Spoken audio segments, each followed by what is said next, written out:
জানেন কি গোটা বিশ্বের মোট 4 জন শিল্পীর শেষ যাত্রায় এত মানুষের ভিড় হয়েছিল যে বিশ্ব রেকর্ড গড়ে তুলেছিল।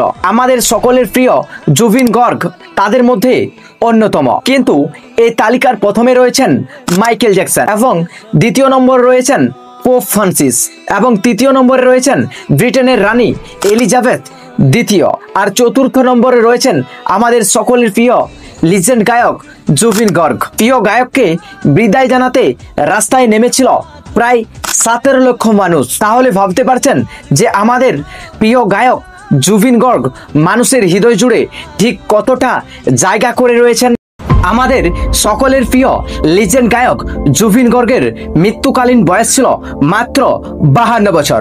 তিনি 3 দশকের বেশি সময় ধরে অহমিয়া, বাংলা, হিন্দি, ইংরেজি ভাষায় ভারতীয় সঙ্গীত জগতের অন্যতম প্রভাবশালী কণ্ঠ। 2006 সালে মুক্তিপ্রাপ্ত বলিউড গ্যাংস্টার সিনেমার সুপারহিট গান ইয়া আলীর মাধ্যমে সারা ভারতে খ্যাতি অর্জন করেন। তাকে উত্তর পূর্ব ভারতের রকস্টারও বলা হতো। তিনি শুধু গায়ক নন, তিনি একধারে সুরকার ও অভিনেতাও ছিলেন। অহমিয়া সঙ্গীত ও চলচ্চিত্রে তিনি ছিলেন একটি আইকন।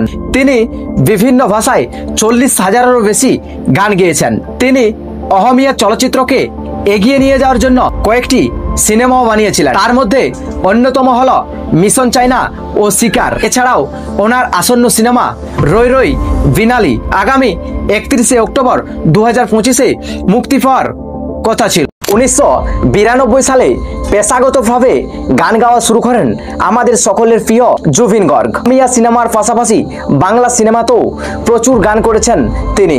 সঙ্গীত পরিচালক জিৎ গঙ্গোপাধ্যায়ের সঙ্গে জুটি বেঁধে মন মানে না পিয়ারে তার সবচেয়ে জনপ্রিয় বাংলা গান। বলিউডের প্রীতমের হাত ধরে গ্যাংস্টার সিনেমার সুপারহিট গান ইয়া আলী গান হইচই ফেলে দিয়েছিল গোটা দেশে। জুবিনের স্মৃতিকে আঁকড়ে ধরে রাখতে এবার এক অভিনব সিদ্ধান্ত নিল অসম সরকার। ভক্তদের কাছে গায়কের শেষ স্মৃতিটুকু পৌঁছে দেওয়ার জন্য বিশেষ অনলাইন পোর্টাল খুলেছে। সেখানে মিলবে প্রিয় গায়ক জুবিন গর্গের চিতাভস্ম।